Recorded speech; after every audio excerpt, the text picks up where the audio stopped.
I was driving up the winding road toward my parents' home for Christmas night in Evergreen, with a familiar tightness in my chest. Snow drifted across the pavement in long white ribbons, and the pine trees glowed under the porch lights, like they were posing for a postcard. On the radio, a soft jazz station played something warm and slow, the kind of music people imagine when they picture a peaceful holiday. But peace was never something my family knew how to hold. I had just parked in front of the house when something inside me whispered that this night would be different.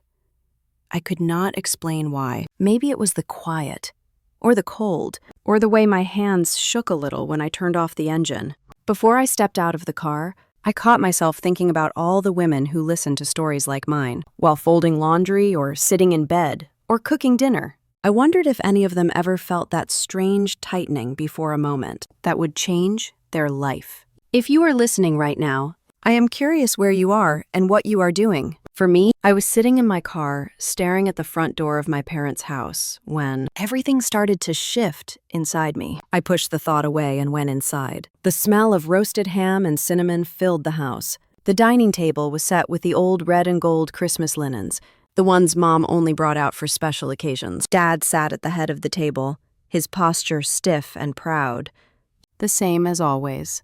Ethan, my 33-year-old brother, stood beside him with a glass of wine, laughing too loudly at something no one else heard. He was glowing with that easy confidence he had carried his entire life, the confidence my parents never stopped feeding. The golden child, the savior, the son who could do no wrong.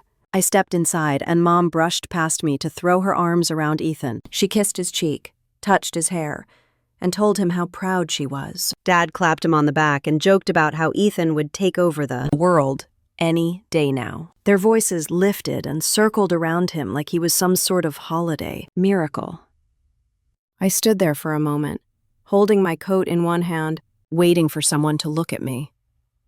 They did not. Rebecca, my 21-year-old sister, finally made eye contact from across the room. Her smile flickered, thin and half-formed. She had always been the quiet one, sweet but easily influenced and far too eager for approval. She avoided my gaze after that, tugging her phone out to check a message. When I reached her side, she leaned close and whispered that she would head out after dinner to meet some friends. She said it quickly, like she was confessing something she did not want anyone else to hear. Her fingers trembled when she slipped her phone back into her purse. Dinner unfolded like every other holiday we had ever had.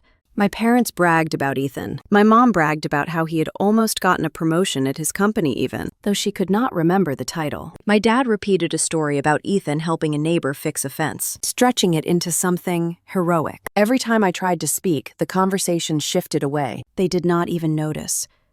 Rebecca barely touched her food. She kept twisting a napkin in her lap. By the time dessert was served, my chest felt tight again. A heaviness spread through me that made breathing feel like work. I excused myself, hugged Rebecca, nodded toward Ethan, and kissed my mom on the cheek.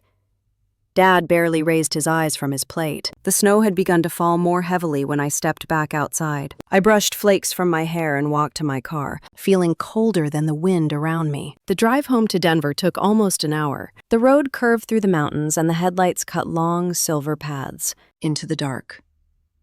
I kept seeing Rebecca's face in my mind, that thin smile, that tremble. But I told myself it was not my responsibility to fix whatever was happening. I had spent too many years filling that role already. Tonight, I would go home, lock my door, make a cup of hot tea, and sleep. But sleep did not hold for long. At exactly 3 o'clock in the morning, my phone exploded with noise. The ringtone shattered the silence and jerked me awake. I reached for the phone on my nightstand, my heart already pounding. Dad's name lit up the screen. The call kept buzzing. Then another. Then another. When I finally answered, his voice blasted through so loud I pulled the phone back. Amy sent $20,000 right now to save your sister. If you do not send it this minute, you are dead to me. Do you hear me? Dead to me. Mom was screaming in the background. She begged me to fix this like I always had. She said Rebecca was in trouble. She said if I did not pay, everything would fall apart. The noise from both of them overlapped and crashed into my ear like a storm. For a moment, I could not breathe. 12 years of being their safety net rose up inside me like a tide every time I rescued them. Every time I covered for Ethan. Every time I sacrificed something of my own to keep them comfortable. It all hit at once, and something inside me snapped clean. I put the phone against my ear and spoke with a calm I had never felt before. Then call your golden child. Let him save her for once. The silence lasted only a heartbeat, but it felt like a lifetime. Then my dad started shouting again, his voice raw and furious. I did not listen. I pressed the power button until the screen went black. I pulled the blanket around me and lay back down. My heart was still racing, but I felt something new, something light. Something like freedom. I slept hard until morning. At 7:30, I reached for my phone again. The screen blinked to life, flooded instantly with missed calls and messages. Before I could scroll through any of them, another call came in, a number I did not recognize. I hesitated for only a moment before answering. This is the Reno Police Department calling for Amy Whitford. I sat up in bed, the cold air from the window brushing my shoulders, and felt the world shift beneath my feet. The voice on the other end continued speaking, steady and official, and in that moment, I knew the night before had only been the beginning. I took a long breath, bracing myself for whatever was coming next. The line stayed open for a moment, as if the officer expected me to say something first. I pressed the phone tighter to my ear and tried to steady my breath. The air in my bedroom felt cold and thin, almost brittle, like it might crack if I moved too quickly. The officer repeated his name, Officer Daniel Rourke from Reno, Nevada, and his voice had that calm, practiced firmness you only hear from people who deal with emergencies every single day. He told me that my sister Rebecca had been taken into custody in the early morning hours. He said she had been detained outside a club near downtown Reno after failing to pay a bill of $7,500. For a few seconds, I just sat there, staring at the frost forming on the inside of my window, trying to process each word. My throat tightened. My mind jumped back to her faint smile at dinner and the way she kept twisting her napkin. It all made a terrible kind of sense now. I asked him what had happened. He explained that after leaving our parents' home in Evergreen, Rebecca had driven with a group of friends toward Reno. She had told the club staff that she could cover everything. According to witnesses, she had laughed and thrown her arm around a friend, announced that she had it all taken care of, that it was her night, her treat. She had ordered rounds of top-shelf cocktails, bottles of champagne, plates of food, more drinks, more bottles, all of it spiraling into that enormous bill. Officer Rourke paused for a moment before continuing. Earlier that evening, Ethan had given Rebecca a credit card and told her she could use it for whatever she wanted. He had told her the card had a limit of $35,000. He had told her to go enjoy herself. When the club tried to run the charge near closing time, the bank flagged it. The card was linked to outdated identification information from years ago, information that still listed my name instead of theirs. The bank sent a text to confirm whether the transaction was legitimate. I remembered that text flashing on my screen. I had been half asleep and barely aware of what I was looking at. I had seen a charge for $7,500 in Reno. And I had reacted the only way a person would react at 3 o'clock in the morning. I tapped the option that said the card was stolen. I had turned my phone off before the confirmation message even finished. Sending. The club staff had asked Rebecca for identification when the charge was denied. That was when everything unraveled. She had handed over an ID with my name and my face from years ago with minor changes that were not obvious until someone looked closely. According to the officer, the staff had immediately called security and then the police. Rebecca had insisted that she was only doing what she had been told and that Ethan had arranged everything. I pressed my palm to my forehead and let out a slow breath. My voice felt thin when I finally asked if she was safe. Officer Rourke said she was shaken but uninjured. He also said the club would be pressing charges unless immediate payment was arranged through proper channels. I felt my stomach knot. This was exactly why my parents had called me in the middle of the night. Not because they cared about what Rebecca had done to herself. Not because they wanted to tell me the truth. They wanted the money. They wanted me to make it all disappear. like I had done so many times before. There was a long pause as the officer shuffled some papers. Then he said something that made my skin go cold. He said that there was another matter connected to the situation, something involving my brother Ethan, something that could not be discussed over the phone. He asked if I could come to Reno as soon as possible. For a moment, I could not answer.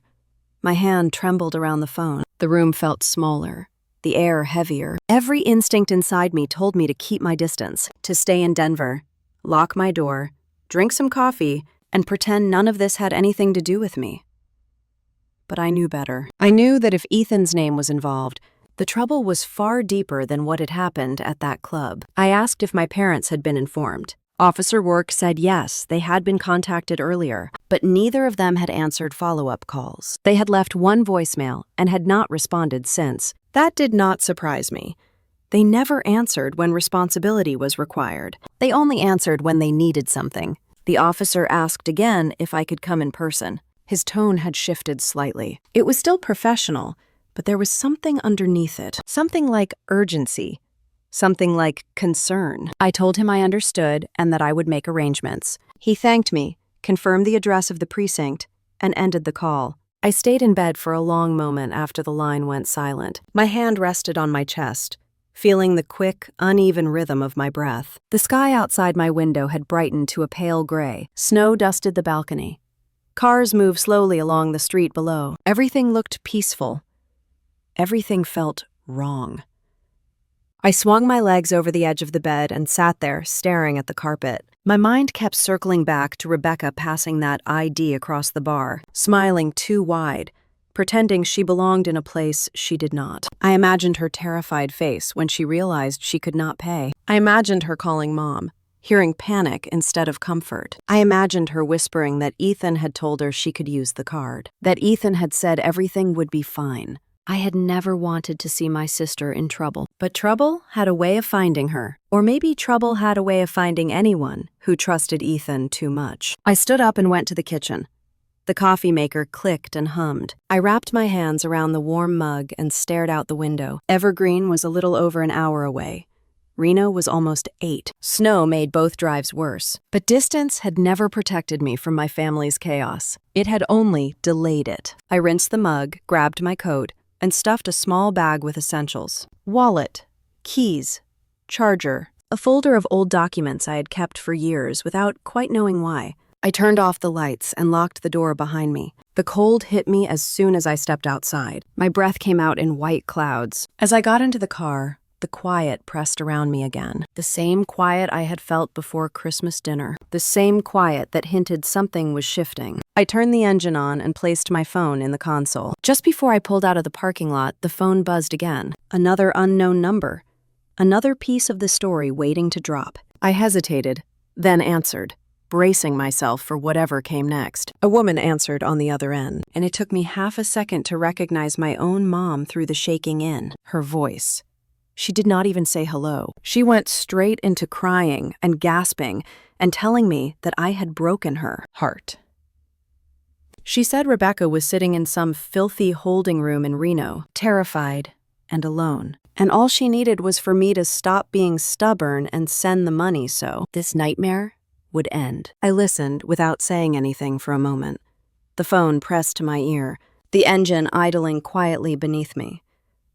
Mom kept circling the same lines. If you had just done what a good daughter does, this would all be over. If you really cared about your family, you would not make your sister suffer. Your dad is beside himself. Rebecca might never recover from this humiliation. It was like every guilt trip from my childhood had been bundled together and poured into my ear. I could almost see her pacing the kitchen, one hand pressed to her chest, the other waving in the air, looking to my dad for backup. I asked her if she had spoken to the police. She said they had called, but that they just wanted money, and that she did not understand half of what they said. She said all that mattered was getting Rebecca out and keeping the family name clean. I asked her why they needed $20,000 instead of just paying the club bill of $7,500. There was a brief stutter in her words.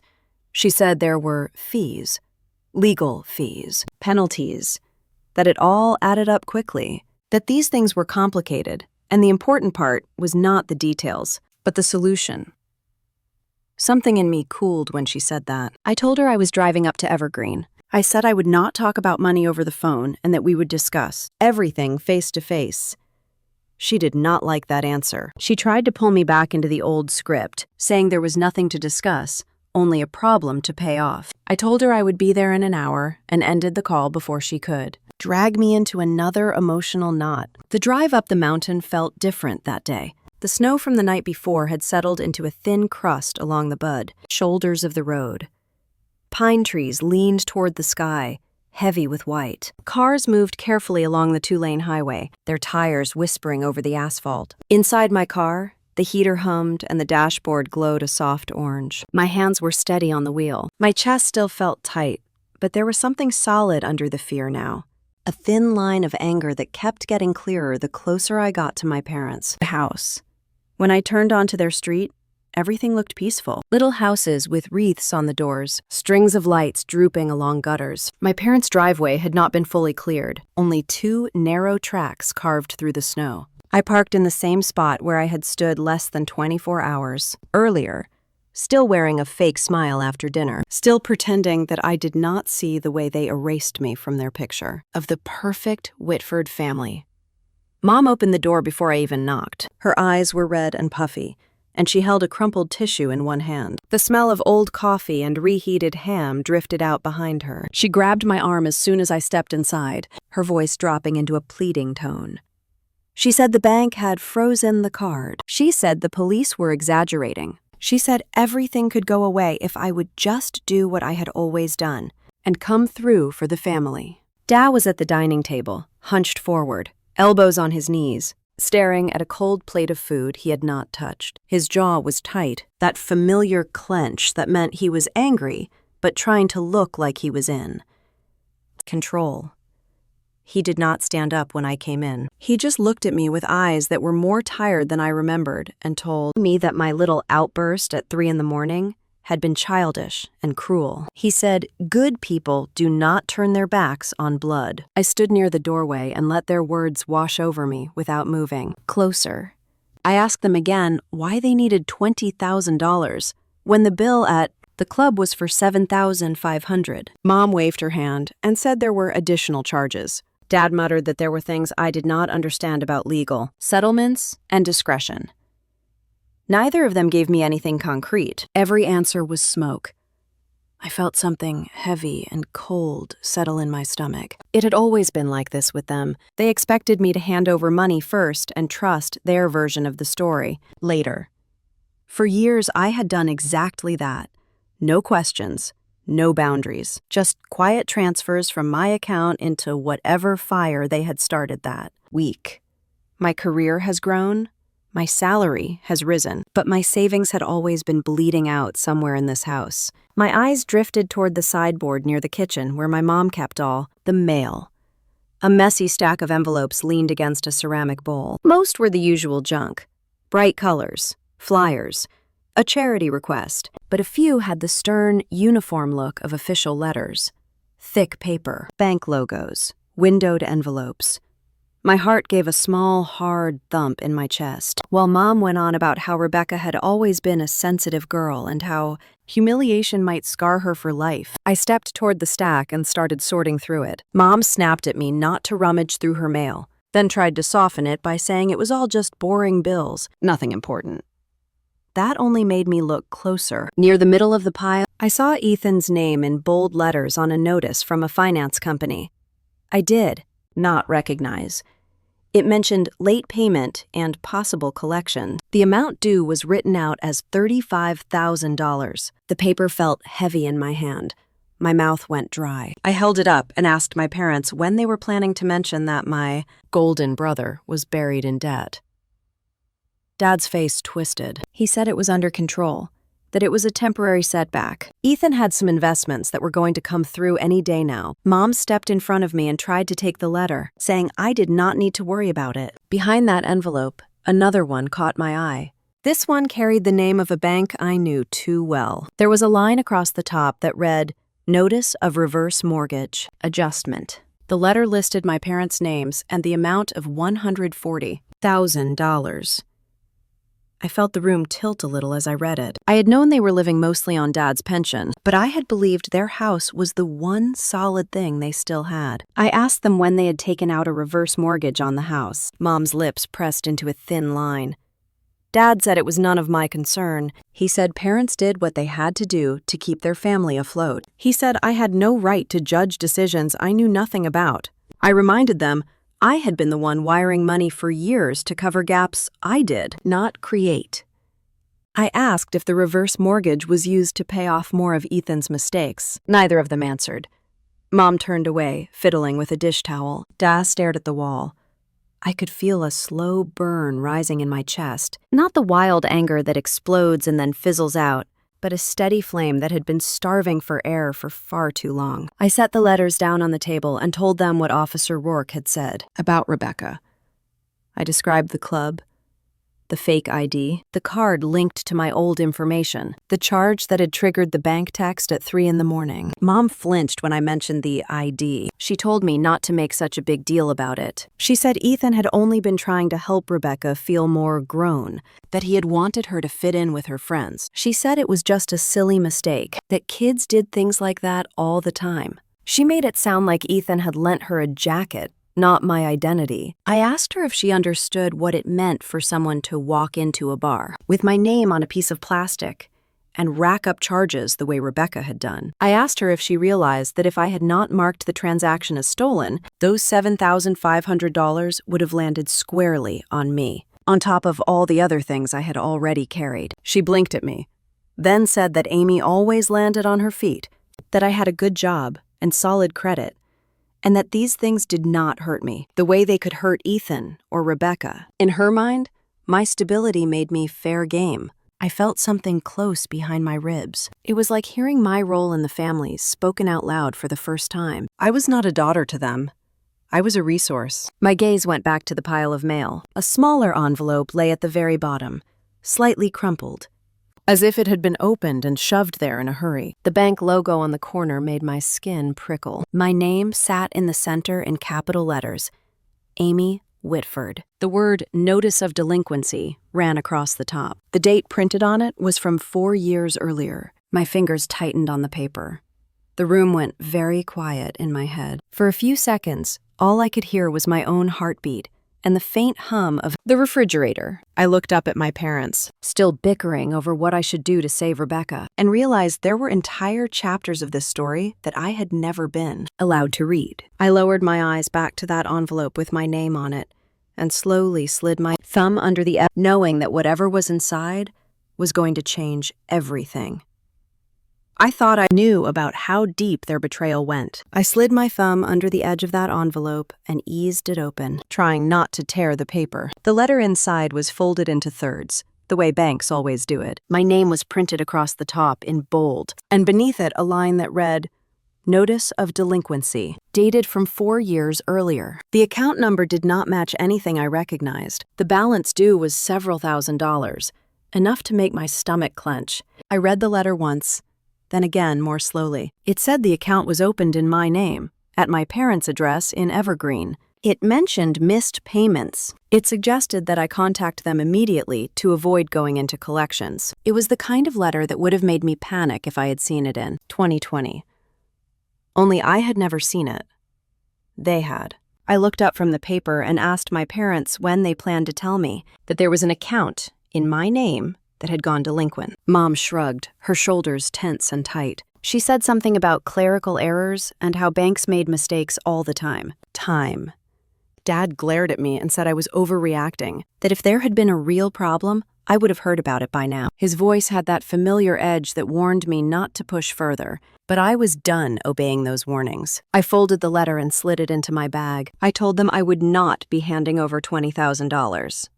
Not that day. Not by phone. Not by transfer. Not at all, until I understood what they had been doing with my name and my credit behind my back. Dad started shouting again, calling me ungrateful. Mom clutched the edge of the counter and told me I was tearing the family apart. I let their words hang in the air and turned toward the door. The cold hit my face when I stepped outside. It felt almost welcome.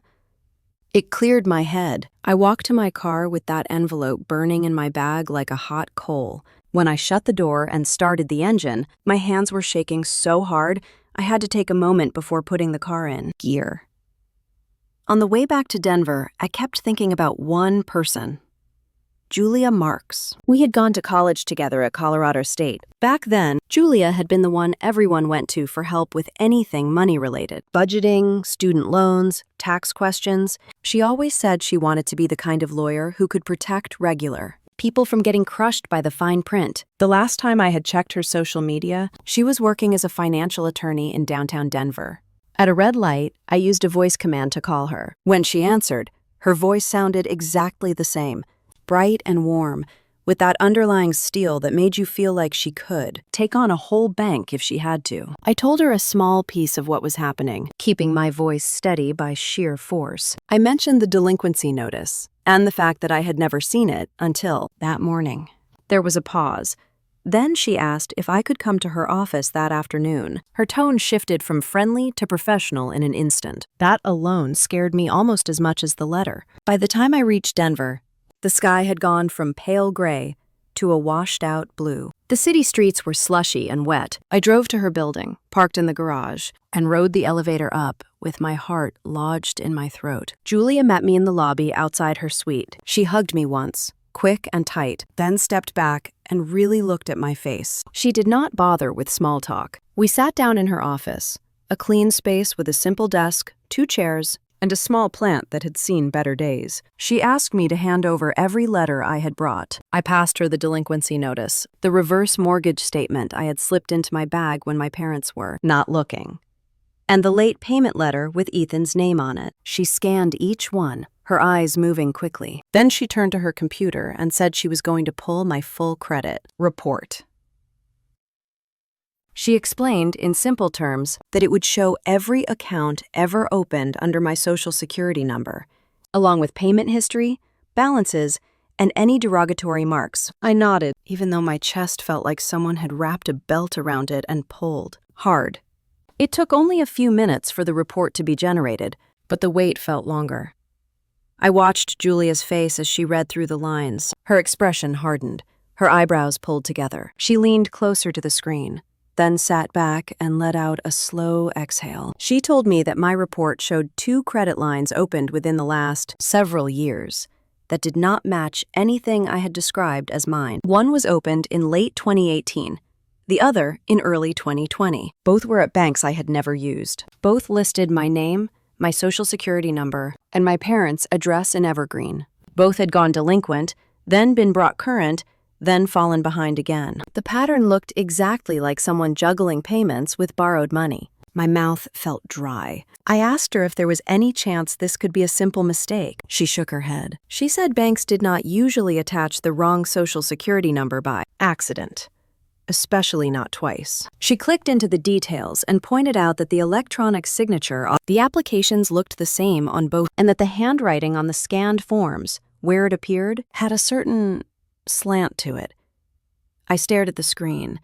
The slant looked familiar. Left to right, slightly downward. The way Ethan had written his name on birthday cards and job applications when we were younger.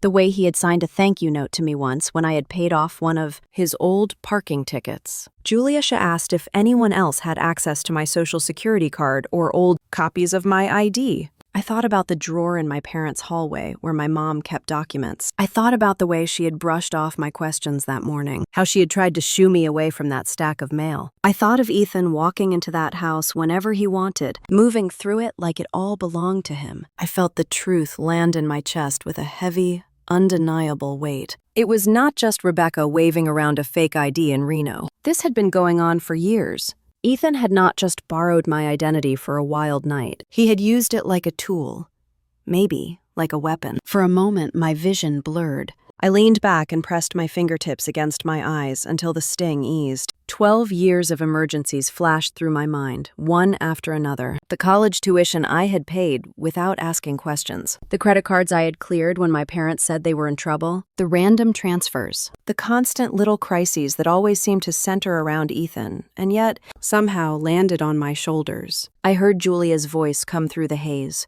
calm and steady. She said this was serious, but not hopeless. She said we could dispute the accounts, file fraud claims, and start the process of clearing my name. She also said it would not be quick. It would involve paperwork, patience, and possibly more conflict with my family than I was already facing. I nodded, but the words felt far away. My mind kept returning to Rebecca. She had walked into that club with an ID in my name and a card tied to accounts I had never opened.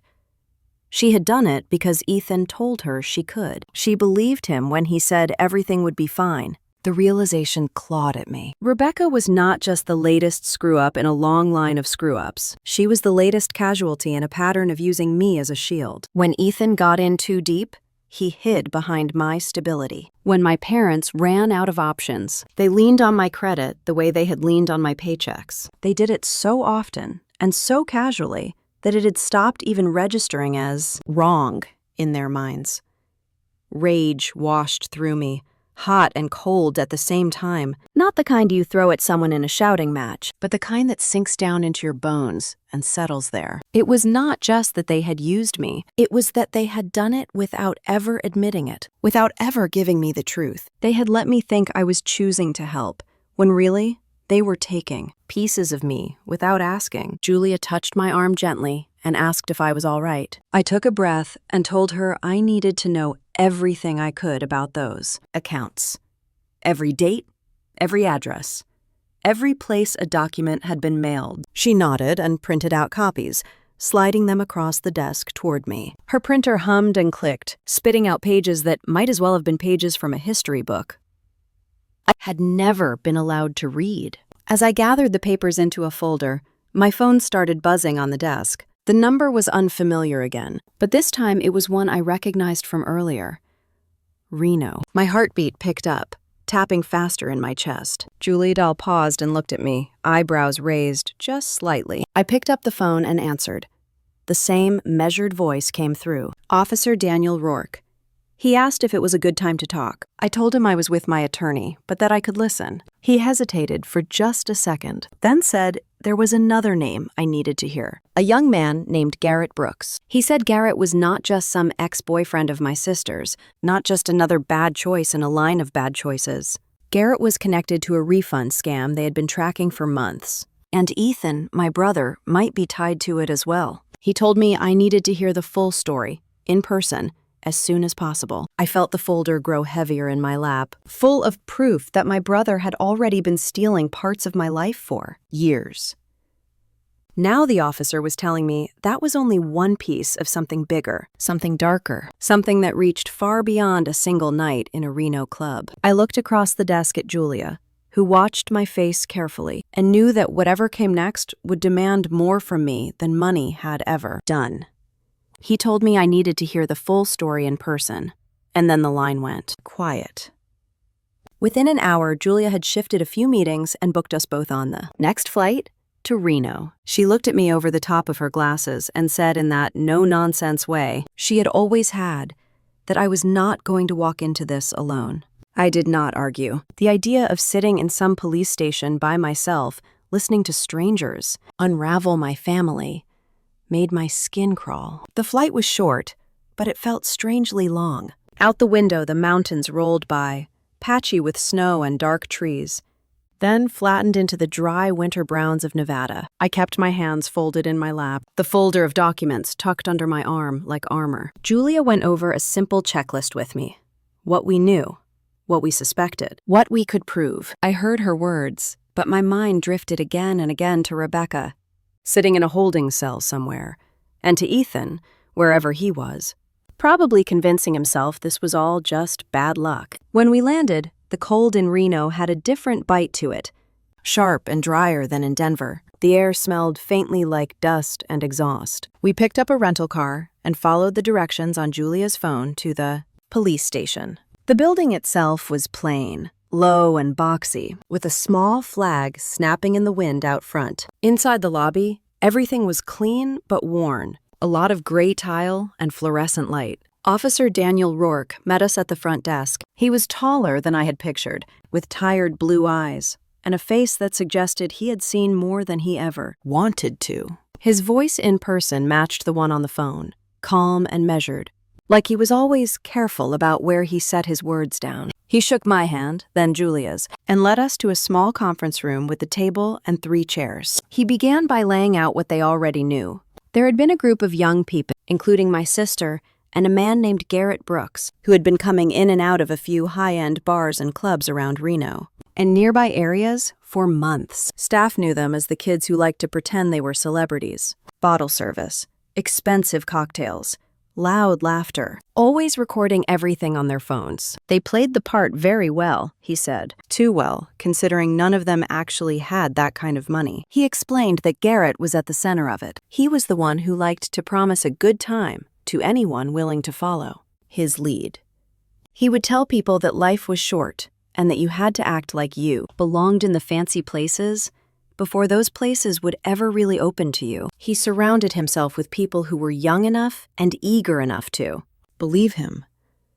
Rebecca had become one of those people. My stomach tightened as he described how she had started tagging along with Garrett and his group on weekends. How she had confessed later that she always felt like the poor kid crashing someone else's party.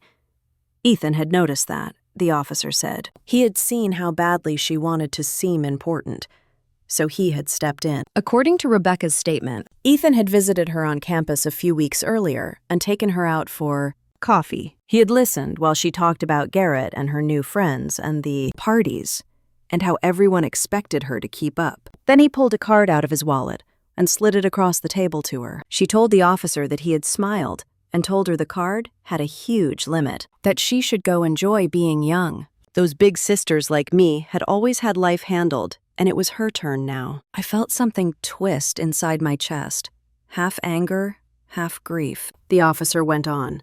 The card Ethan gave Rebecca was tied to one of the fraudulent accounts Julia had just uncovered in my credit report. The address on file was my parents' house. The name tied to the digital signature was mine. From the bank's perspective, I was the one giving Rebecca a blank check to act like she was living in a music video. Then there was the matter of the ID. Officer Rourke said there had been an earlier incident, a different night at a casino bar when a bouncer had almost turned Rebecca away. She had been with Garrett and a few of his friends. They were all legal drinking age. But the bouncer had hesitated over Rebecca's student ID because it looked too young. They had left without incident, but apparently it had embarrassed her badly. Later, according to messages pulled from Rebecca's phone, Garrett had joked that she should borrow an older identity to match the lifestyle. That was when Ethan had stepped in again. He had access to an old copy of my license that my parents kept in their hallway drawer. With the help of a friend he knew from work, he had turned it into a fake. The face was mine from several years back, but the details were altered just enough to pass as Rebecca. A different hair color, a slightly different height, but my name remained printed in clear letters. To the officer, it was a clear pattern. Ethan had taken my stability and turned it into a tool for Rebecca's insecurity and Garrett's games. I asked if I could see Rebecca. For a moment, he looked uncertain. Then he said he would check. He stepped out for a few minutes and came back saying they could give us a short, monitored conversation. I felt my throat go dry, but I agreed. They brought her into a small room with a table bolted to the floor. She looked smaller than I remembered from the night of Christmas dinner. Her hair was pulled back in a messy knot. Dark circles smudged the skin under her eyes. She would not quite meet my gaze at first. There was a glass window to one side where I knew someone was watching, but I tried to focus only on her. She started talking before I could. Her words tumbled out in choked bursts. She said she had not known the card was really mine. She said Ethan had told her it was a shared account, that it was family money, that it would not hurt anyone. She said Garrett had teased her that night when the charge was run. He had told her to act confident, to just keep dancing, that everything would go through. She said the club staff had smiled at them all night and then turned cold when the card declined. She told me she had handed over the ID because she had panicked. She had thought using my name would somehow make her more credible, not less. She had never thought about what it meant for me on the other side of that. Text from the bank at 3 a.m. Listening to her, I felt my anger at her start to shift. It did not disappear. She had choices in all of this, and she had chosen badly. But under the bad choices, I could hear something else. A frightened girl reaching for whatever approval she could get. Ethan's assurances. Garrett's charm. The glitter of clubs where everyone pretended to be richer, braver, more loved than they really were. I told her in a slow, steady voice that what she had done was serious. I told her it was my name and my credit she had walked in with. For a moment, she looked like a child again, like the little sister who used to climb into my bed during thunderstorms. Her eyes filled with tears. She said she had really believed Ethan was helping her. She thought he was the one person in the family who saw her and wanted her to feel special. She never imagined he was using both of us to hide his own mess. When they took her back to her holding area, I sat there for a moment with my hands flat on the table, the metal cold under my palms. I felt like I was looking at a broken puzzle where all the pieces finally belonged to the same box. Ethan at the center, pulling strings. Rebecca on one side, desperate to belong. Me on the other, steady enough to be used as a wall to lean against without ever being asked. Back in the conference room, Officer Rourke cleared his throat and told us there was still more. He opened a thin file and said that Garrett Brooks had been on their radar for some time. He was connected to a pattern of suspicious refunds and chargebacks at several casinos and luxury retailers in the region. They suspected he had been orchestrating purchases and then reversing them, pocketing the difference through a web of fake accounts. Ethan's name had appeared alongside his in a few of those financial trails. Nothing solid enough yet for a full charge, but enough to make the department pay attention. Rebecca's night at the club had simply dragged all of those threads into the same knot. My stolen credit, the fake ID, Garrett's games, Ethan's debts, my parents' desperation. It was all woven together tighter than any of them probably realized.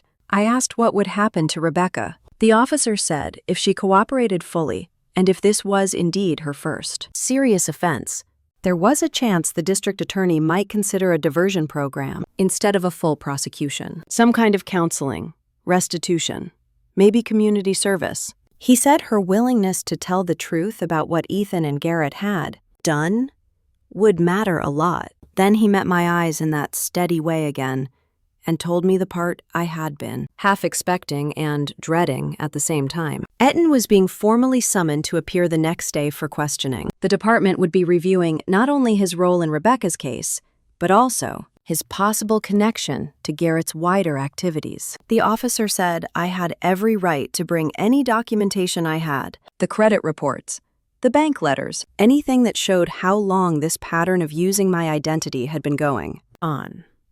He said my evidence could be the difference between this being treated as a one-night mistake and being recognized for what it really was. I felt the folder in my lap, heavy with that history, and knew that in less than 24 hours, I was going to sit in another. A room like this one while my brother tried to talk his way out of the truth. I sat there in the small conference room in Reno for a few quiet seconds, feeling the weight of what tomorrow would bring. Then Julia touched my arm and said we should drive back before the weather worsened. Snow was expected near the pass, and she did not want us stuck between states with more questions hanging in the air. So we gathered the paperwork, thanked Officer Rourke, and stepped back into the fading afternoon light. The drive to Evergreen the next morning felt heavier than the miles themselves. I had stayed the night at a hotel off the highway, too restless to go home to Denver and too drained to risk staying near Reno. Julia had offered to come with me to confront Ethan again, but I told her this part I needed to do alone. She squeezed my hand before leaving and said to call her the moment things turned sideways. We both knew they would. Evergreen looked almost peaceful under the thin blanket of snow that had fallen overnight. The pine trees bowed with the weight of it. The rooftops glowed soft white in the morning sun. If a stranger drove through, they would think this town was nothing but warmth and simple living. They would never imagine that inside one particular house, near the edge of the woods, an entire family was sitting on a pile of secrets, ready to split open. I parked in the same driveway I had pulled into after Christmas dinner. The tire tracks from days earlier had frozen into ridges. My stomach tightened as I walked to the door. I let myself in. My parents never locked it during the day. Ethan was at the kitchen table, scrolling through his phone like nothing in the world could touch him. My mom was at the sink rinsing a mug. My dad was reading the newspaper, pretending not to notice the tension that swept in with me. The familiar ache moved through my chest. I stood there for a moment, waiting for someone to acknowledge me.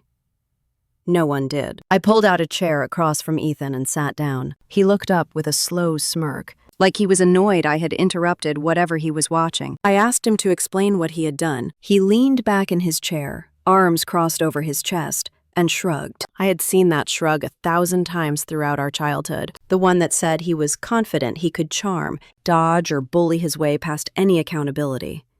He told me I was overreacting, that what happened with Rebecca was nothing but a misunderstanding. Clubs were dramatic, he said. They exaggerated everything for attention. I said that was not what the police had told me. He waved a hand and said police officers loved making things sound worse than they were. He told me families stick together and protect each other. He said that was my role in this family, that it always had been. His voice held an edge, a tone that made my skin prickle. He said that if I really wanted to help Rebecca, I would send the $20,000 so they could pay off the club and keep her record clean. He said one mistake at her age could ruin her life. My mom backed him up instantly. Her voice trembled with practiced emotion. She said I had always been the responsible one, and responsible people made sacrifices. She said the club would drop everything if we paid them. My dad folded his newspaper and nodded without looking directly at me. He said, sometimes you do not question.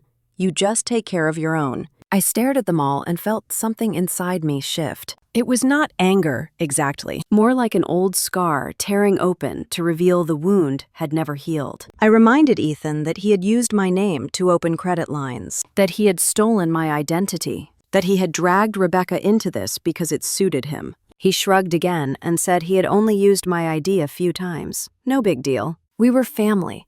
Families shared things. I told him credit histories were not holiday leftovers. They did not get passed around like a casserole dish. He smirked and told me I was dramatic. He said if anyone came asking questions, I should calm down and act like a supportive sister. He said if I stopped making a fuss, none of this would touch me. Another shrug. Another dismissal. Somewhere in the middle of that conversation, my mind drifted to a memory so old and so familiar, it almost felt like it happened in someone else's life. I was 19, juggling 3 jobs, waiting tables at night, working part-time at the library in the afternoons, doing data entry on my old laptop until 2 in the morning, all so I could help cover bills my parents could not handle, bills Ethan had helped create but never had to face. I remembered my dad patting my shoulder and telling me that this was what the oldest children did. I remembered Ethan laughing with his friends, driving a car I had helped pay for. I remembered handing over my entire paycheck to cover the electricity bill one month, while he bragged about a weekend away. The ache inside me deepened. That ache was older than Rebecca's mistakes, older than the credit lines, older than the fake ID. It had lived under my ribs since childhood. I stood up. My chair scraped the floor, sharp in the quiet kitchen. I said if Ethan wanted to explain himself, that was his moment. If my parents wanted to justify what they had allowed, that was their moment too. But no one spoke. My dad kept staring at his folded newspaper. My mom dried her hands on a towel without turning. Ethan smirked at the table like he had already won. My phone buzzed in my pocket. For a moment, I thought maybe it was Julia checking in, or Officer Rourke calling with a change in tomorrow's schedule. I stepped back from the table and pulled out my phone. It was an email from the Human Resources Department at my company. The subject line was requested for immediate explanation. I opened it. My breath caught. They had received several complaints. Screenshots of Rebecca's live stream where she had cried in a restroom and said her older sister would rather watch her suffer than help her. Viewers had commented with my full name, my workplace, my job title. Someone had emailed my employer directly, accusing me of neglect, cruelty, and misconduct. Human Resources wanted to discuss the situation within 24 hours. I closed the email slowly. In that moment, the kitchen grew smaller, tighter, like the walls were inching closer. My family did not look up. They had no idea what that email meant. They did not care to ask. They only cared about the $20,000 they still expected me to hand over. I looked at each of them, one by one. The brother who had stolen from me.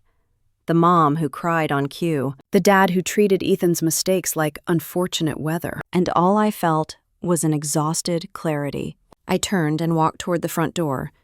My dad said nothing. My mom let out a small, wounded sound. Ethan muttered something under his breath that I did not bother to decipher. Outside, the cold air hit my cheeks. I stood by my car and stared at the snow piled gently along the edge of the car driveway.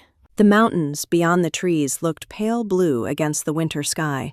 I unlocked the car and slipped inside. I sat there for a moment, staring at the steering wheel while my phone buzzed, again with another work notification. My reputation, my name, my job, the life I had built piece by piece through years of sacrifice, was suddenly under attack because my family wanted me to clean up their mess one more time.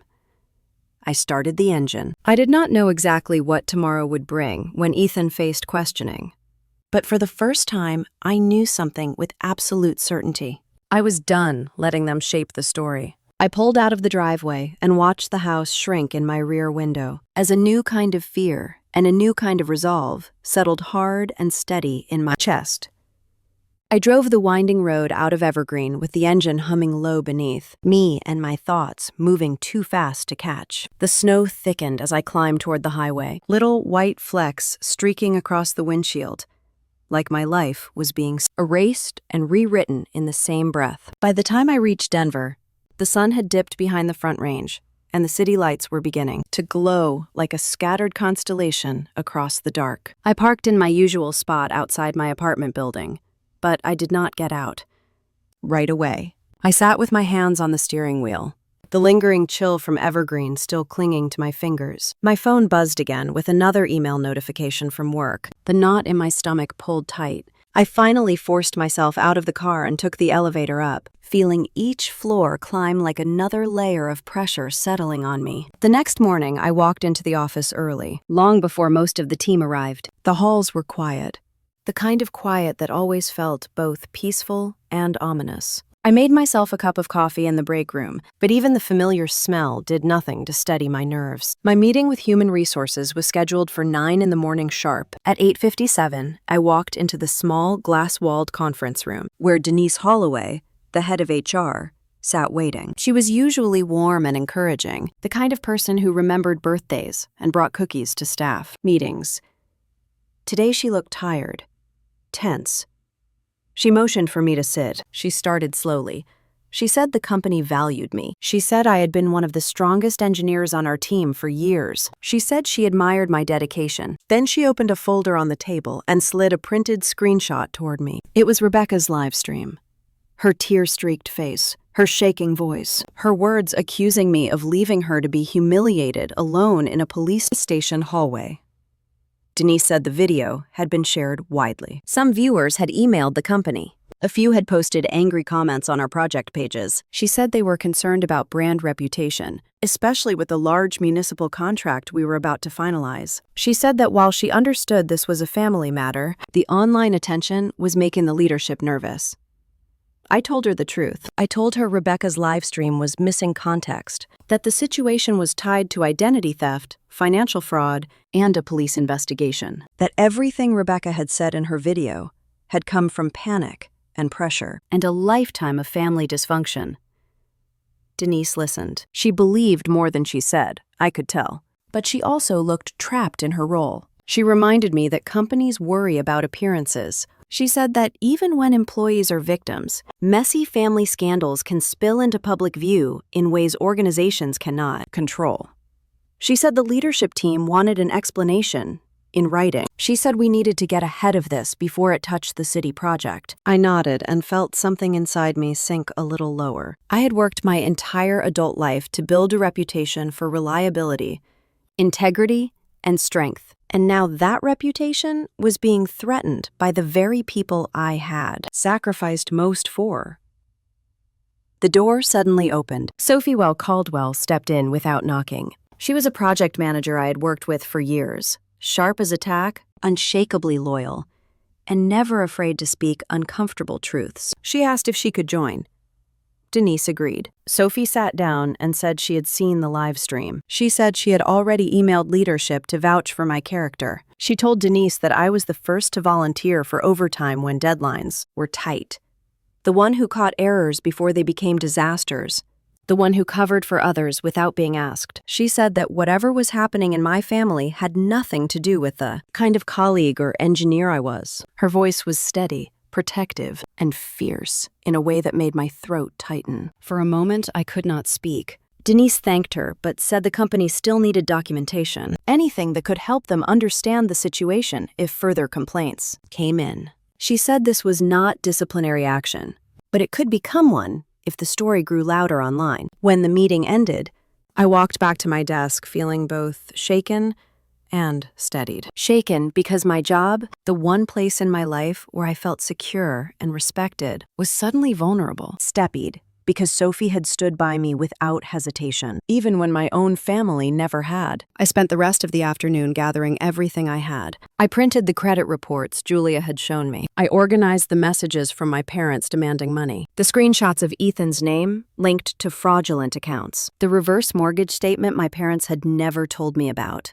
The voicemail recordings where my mom begged and my dad threatened. I stacked each piece of evidence in a neat pile and slid it into a binder. I sat back in my chair as the office lights flickered on automatically with the fading daylight. Outside the windows, Denver glowed against the blue-gray sky. I felt tired down to my bones, but determined. If my family had dragged me into a public mess, I would not drown quietly under it. I would bring every truth forward, even the ones I had spent years trying not to see. My phone rang just as I zipped the binder shut. It was Julia. Her voice was low, controlled, but there was something urgent beneath it. She said she had spoken to Officer Rourke. Ethan had not shown up voluntarily for preliminary questioning. They had picked him up instead. He was being held until the full interview tomorrow.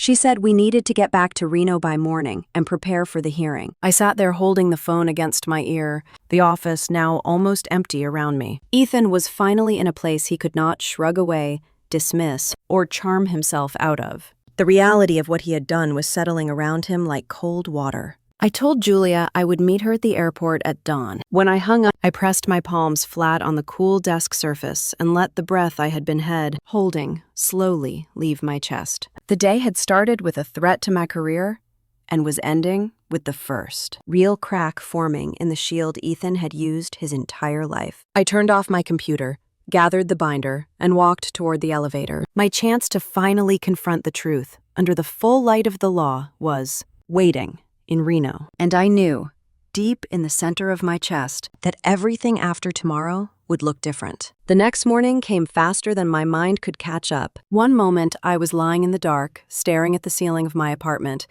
listening to the hum of the heater, and the next, I was dragging my suitcase through the quiet Denver airport. The sky outside still ink black and heavy. Julia met me at the security line with a travel mug in one hand and her briefcase in the other. She gave me a look that said she knew I had not slept much either. The flight to Reno felt suspended in its own strange pocket of time. The plane climbed above the clouds, and the world outside turned into a blank, white sheet. I watched the wing cut through that emptiness and thought about how many times I had bailed my family out without ever making them look at the damage up close. This time would be different. This time there would be a room and a record and a judge who did not care about family stories, only facts. By the time we drove to the Washoe County Courthouse, the winter sun was up, but struggling to pierce the thin gray clouds. The building rose ahead of us, all square lines and pale stone. Not grand, but solid, in a way that made my stomach twist. Inside, the air smelled like paper and old dust, and a faint hint of coffee that had been sitting too long. People moved through the lobby with that particular courthouse mixture of nerves and boredom. We checked in with the clerk and followed a deputy down a narrow hallway to a small courtroom. It was not like the ones you see in movies. No towering ceilings or dramatic chandeliers, just rows of wooden benches, a low rail, and a bench at the front where the judge would sit. A seal hung on the wall behind it. The fluorescent lights buzzed softly overhead. Rebecca sat at a table near the front. She wore the same clothes I had seen her in at the station, but somebody had given her a cardigan. It hung off her shoulders like she was a child dressed in borrowed clothes. Her hair was pulled back in a tight ponytail that did nothing to hide how swollen her eyes were. She looked up as I walked in, and for a brief second, something like hope flickered across her face. Then my parents walked in behind me, and the air in the room changed. Mom clutched her purse to her chest as if it were a life raft. Her eyes flitted around the room, landing everywhere except on me. Dad's jaw was clenched so hard I could see the tendons in his neck. He did not look at me either, just walked straight to the bench behind Rebecca and sat down, his hand resting on the back of her chair in a silent gesture of ownership. Ethan arrived last, escorted by a deputy. He wore his nicest jeans and a button-down shirt,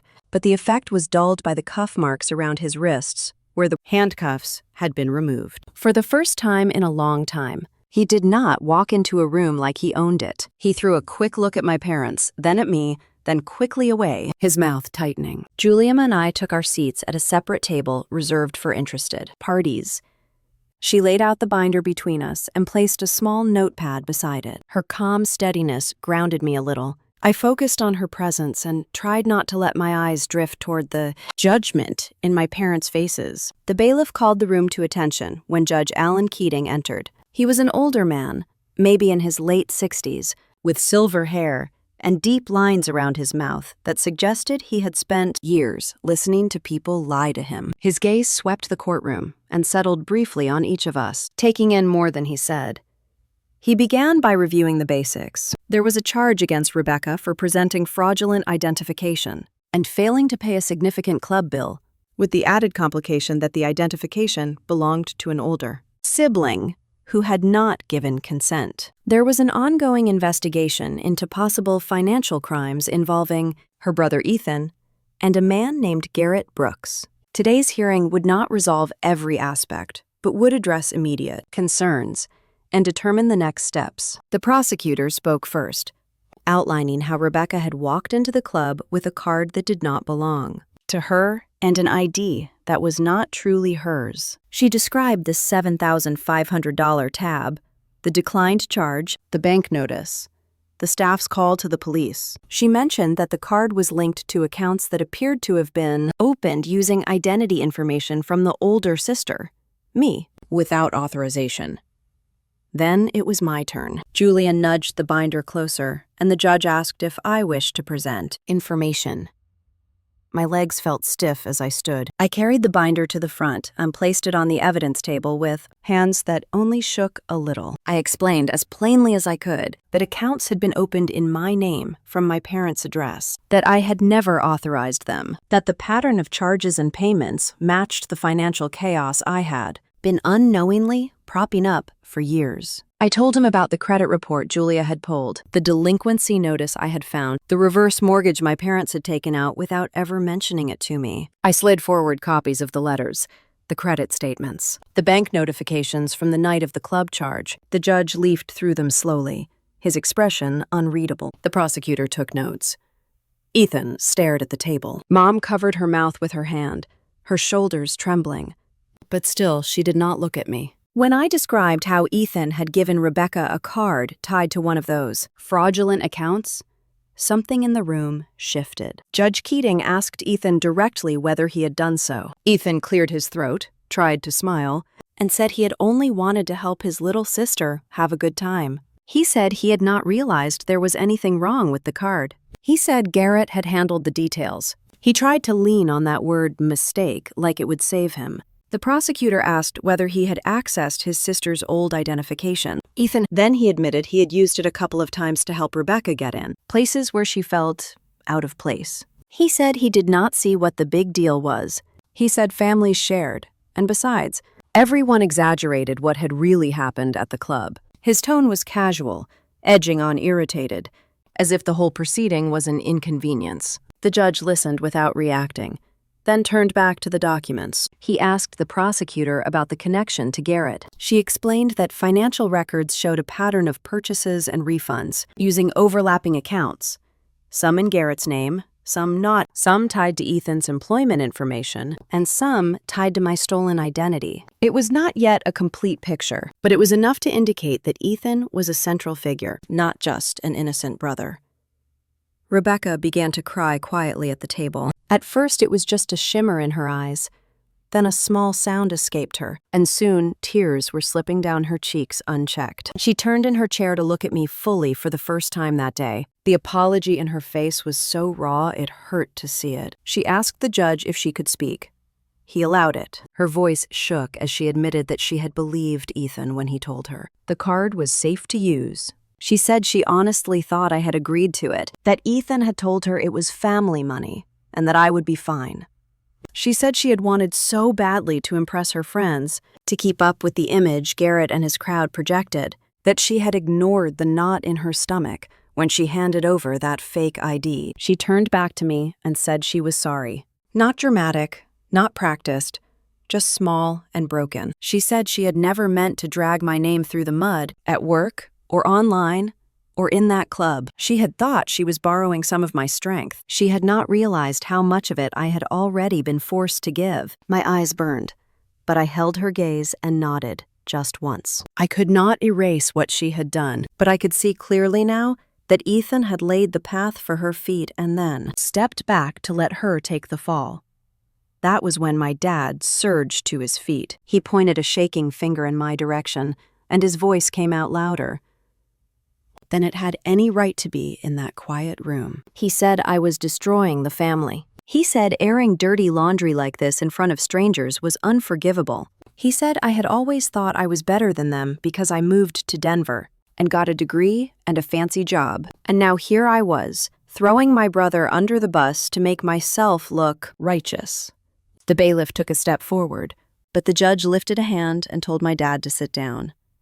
My dad did not. He kept talking, the words spilling out full of fury and humiliation and the desperate need to blame someone other than the son he had spent a lifetime protecting. All the eyes in the room shifted between us. I felt something in me harden. I told my dad in a voice that stayed steady that I was not destroying them. Family. I was protecting myself because no one else ever had. I said I had spent years patching holes in a ship I did not poke the first hole in. I said he had chosen, over and over again, to shield Ethan from consequences and to use me as the invisible safety net. The judge intervened then, his tone firm. He reminded everyone that this was not a therapy session. It was a legal proceeding. He called for order and waited until my dad sank slowly back into his seat, muttering under his breath. After that, the room felt different, lighter in a strange way, as if the truth had finally been pulled out from under the table where everyone had been pretending not to see it. The judge took a moment, looking from Ethan to Rebecca to me, and then to my parents. He said the evidence showed a clear pattern of misuse of identity and credit tied to Ethan, with Rebecca caught up in the fallout. He said the full investigation into the broader financial scheme with Garrett Brooks would continue, and that more serious charges might follow. For now, he ruled that Ethan would be placed into a mandatory financial accountability and rehabilitation program, supervised by the court, while investigators dug deeper. He would be restricted from opening or accessing any new lines of credit and would be required to attend regular sessions and submit detailed financial reports. As for Rebecca, he acknowledged her cooperation and her limited role. He said she would be accepted into a diversion program, focusing on decision-making, financial literacy, and counseling. If she completed it fully and complied with all requirements, the charge related to the ID might be reduced or dismissed. She still had to face restitution to the club, but the path in front of her was not a cell. It was a hard lesson and a second chance. My parents sat frozen. My mom finally looked at me, but I could not read her expression. It was some tangled mixture of anger, grief, fear, and something that might have been realization. The judge wrapped up the hearing, setting dates for follow-up reviews. The bailiff called for us to stand as he exited. The room relaxed by slow degrees as people shuffled papers and gathered belongings. As I turned to collect the binder from the table, I heard my dad's voice behind me. It was quieter now, but somehow heavier than his earlier shouting. He told me that from this day forward, I was no longer his daughter. The words settled over the back of my neck like a cold hand. For a second, I could not move. The room around me blurred at the edges. I felt Julia's presence at my side, solid and calm, and I straightened slowly, the binder pressed against my chest like a shield. I walked toward the exit without looking back at him, knowing that a line had just been drawn that could never be erased. I left the courthouse with my dad's words still ringing in the back of my mind. But instead of breaking me open, they settled inside me like something old and finished. The flight back to Denver was quiet. Julia worked through emails beside me, and I stared out the window at the clouds, feeling a strange, heavy calm. My family had always treated me like a tool, a resource, a name to sign on the dotted line whenever their problems overflowed. Hearing my dad disown me felt less like a wound and more like a confirmation of what had been true for a long time. Back in Denver, the rhythm of work and normal life steadied me for a few days. I spent lunch with Sophie, who refused to let me drift into silence. HR had accepted my documentation and promised to monitor the situation. Still, the weight of everything lingered in the corners of my apartment like a draft I could not fully shut out. Then word from Evergreen began trickling in. My aunt from Colorado Springs called first. She spoke in a whisper, saying the entire town was buzzing about Ethan's investigation. People in my parents' church had begun asking if the rumors were true. Someone had seen the sheriff's car parked outside the house. My mom had been spotted at the hardware store, looking hollowed out. My dad, she said, walk around town with his shoulders tight and his chin high, like a man refusing to see the storm behind him. That same afternoon, a neighbor I barely remembered sent me a photo. A foreclosure notice, taped right across the front door of the house I grew up in. 45 days, the letter said, before the bank took possession due to unpaid reverse mortgage debt. I stared at the picture for a long time. Snow dusted the porch, a porch where Rebecca used to color with chalk, and where I had sat with textbooks and fast food dinners the year I worked 3 jobs. That porch now carried a warning my parents had signed into existence. I did not feel satisfied. Mostly, I felt tired. That house had never been mine to lose, and yet I had been the one expected to save it. Mom began calling again after that.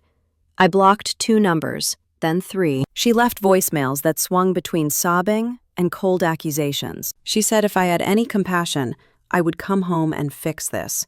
She said I had turned my back on my family when they needed me most. She said, what kind of daughter walks away while the roof falls in? I deleted the messages, but some slipped through long enough for her words to cling to the inside of my mind. I had spent my entire life trying to be the daughter she wanted. Now she wanted someone to blame, and I was the easiest target. A few days later, my phone lit up with an Arizona area code. It was Grandma Clara. Her voice was weaker than I remembered, but steady enough to cut through everything. She said she had heard pieces of the story and felt ashamed she had not seen sooner how badly I had been treated. Then she told me about the will. Years ago, she and my grandfather had planned to split their estate equally among their grandchildren. But when the papers came back after his death, the distributions had been changed. Ethan would receive the majority, Rebecca a modest sum. My name was nearly absent. When she asked my dad about it, he said the lawyers advised them to consolidate assets and that he would divide things later. Grieving and overwhelmed, she believed him. Now she suspected he had used her trust the same way he had used mine. I thanked her with a tightness in my throat I could hardly swallow down. For a moment, I allowed myself to feel the simple ache of having someone in my family truly on my side. 2 mornings later, there was a soft knock on my apartment door. Rebecca stood in the hall, holding a small overnight bag. Her shoulders curled inward like she was bracing against wind. When I stepped aside, she walked in quietly, glancing around my home with the hesitation of someone entering a church. She sat at the table and folded her hands, then unfolded them, then finally whispered that she was sorry again. But this time, her apology was different. The panic was gone. What remained was honesty. She said her sessions with the diversion counselor had forced her to look at her life. Really look at it. She said she had spent years letting Ethan define what mattered. She had wanted his approval so badly, she let herself be pulled into every lie he told. She admitted that he had shaped the way she saw me, painting me as controlling, rigid, someone to resent rather than admire. She looked up then, her eyes shining with tears she didn't bother to hide. She said she did not expect forgiveness quickly. She said she did not even know who she was without Ethan's voice in her ear, without our parents defining her worth. She just knew she wanted to change. She wanted to learn how to make decisions that did not hinge on someone else's wishes. She did not want to be their puppet anymore. Something in me softened. I had been so angry at her, hurt, betrayed, but now she looked more like the little sister who used to climb into my bed after nightmares, needing comfort more than anything. I told her the truth. Trust would take time, but I wanted her to find her own life, not the shadow Ethan had cast over her. When she left, she hugged me at the door. It was brief, but real. 2 days later, I found an envelope in my mailbox addressed in my dad's tight, angular handwriting. Inside was a single sheet of paper with a short message telling me never to come back home. He wrote that I had betrayed him, embarrassed Ethan, and destroyed the family. He said I was no longer welcome. At the bottom, he had written, "Do not return." I set the letter on the counter and stood there for a long time. I waited for heartbreak, for the familiar sting of failing to meet their expectations. But nothing came. It was as if all the guilt I had carried for 36 years had finally burned itself out. Later that afternoon, I drove to Julia's office. She was sitting behind her desk with a stack of files spread open in front of it, her. When she saw me, she gestured to me, her expression serious. She said she had been digging through public records after our last meeting, looking for anything else tied to my name. Then she slid a photocopy toward me. It was a loan document from 2018, a bank I had never done business with, a signature that was supposed to be mine. But the moment I examined it, I saw the difference. The way the letters slanted, the shape of the final loop. My dad's handwriting, wearing a mask shaped like mine. Julia said she had no doubt the signature was forged. She said it changed the picture, that this was not just a negligent parent, but a deliberate pattern of using my identity to buffer the family's financial choices. She said I needed to decide whether I wanted to pursue charges. I stared at the paper. Everything inside me went still. My dad had once told me that family sticks together. Now I realized he meant family sticks together as long as I remained silent, obedient, and useful. I told Julia I wanted to go to Evergreen one more time. She asked if I was sure. I nodded. I said this was not about persuading anyone or fixing anything. This was about looking my parents in the eye and telling them I would not carry their damage anymore. I would not be their bank account, their scapegoat, their insurance policy, not ever again. When I stepped out of her building, the winter sky was bright and cold, the air sharp in my lungs. I walked toward my car with a clarity I had never felt before. The next time I drove into Evergreen, it would not be as their daughter trying to fit into a role they had written for me. It would be as a woman standing on her own feet, ready to say goodbye on her own terms. I drove toward Evergreen with a steadiness I had never felt on that road before. The mountains rose on either side of me, sharp against the winter sky, and the closer I got to my parents' house, the clearer my thoughts became. This was not a rescue mission.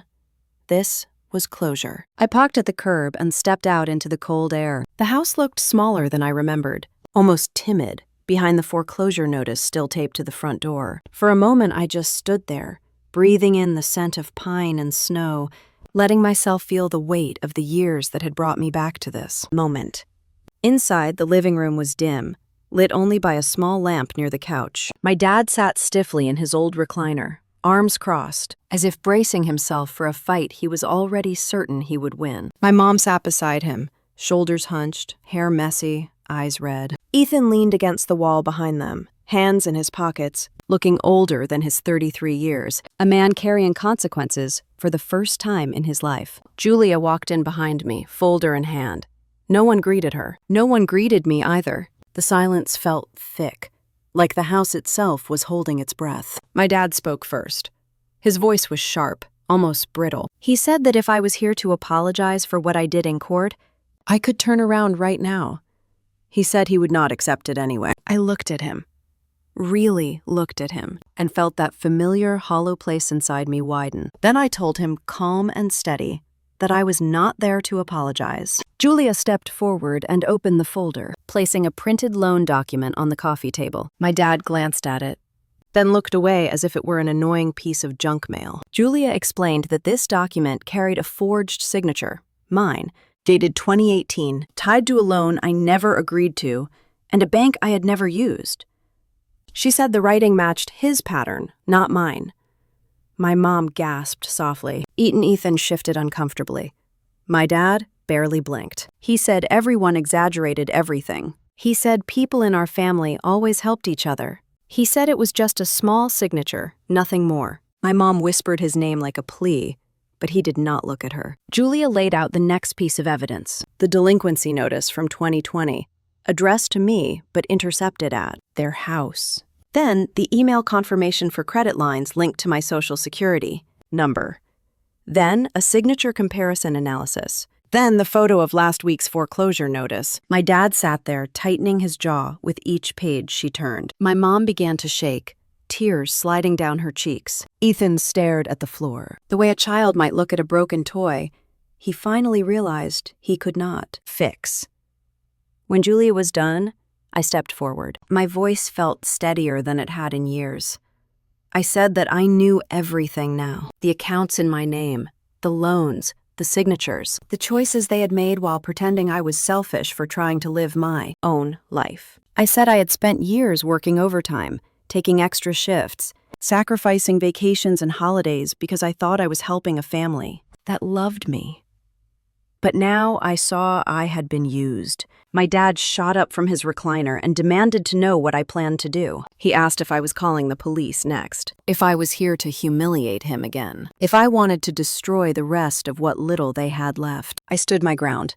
I told him no, I was not filing criminal charges. I said he would face the financial consequences of his choices, but I would not drag him through another courtroom. I said the simple truth was enough. The truth is that from this moment on, I did not belong in this house anymore. My mom let out a sound that was almost a wail. She reached toward me, begging me to stay, begging me to understand, begging me to believe she did not know everything my dad had done. But the years had worn away the place inside me where her pleas used to land. I told her I hoped she found peace, but I could not carry her grief anymore. Ethan finally raised his head. His face was drained of all the cocky confidence he used to wear like a jacket. He said he never meant to ruin my life. He said he thought he could fix things before I ever found out. He said he thought I was strong enough to handle the fallout. I told him strength was not an excuse for theft, or deceit, or betrayal. He nodded once, like a man accepting a sentence he had secretly known was coming all along. There was nothing left to say after that.